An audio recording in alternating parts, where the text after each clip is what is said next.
So this product is in auto mode. You can see if I reduce the temperature,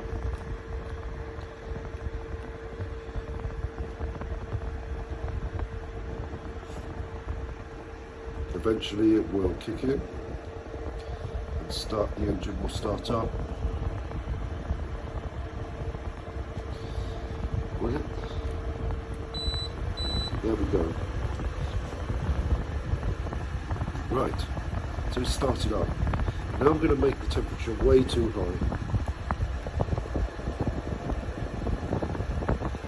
I'm going to make sure it's in cooling mode, so it's not heating anything up. So cooling mode, that's way higher than this temperature in this room.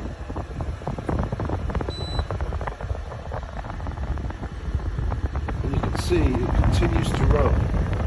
Very, very annoying, the fact that it's making this noise when it doesn't need to be making any noise whatsoever. It could quite easily switch itself off now, but it doesn't.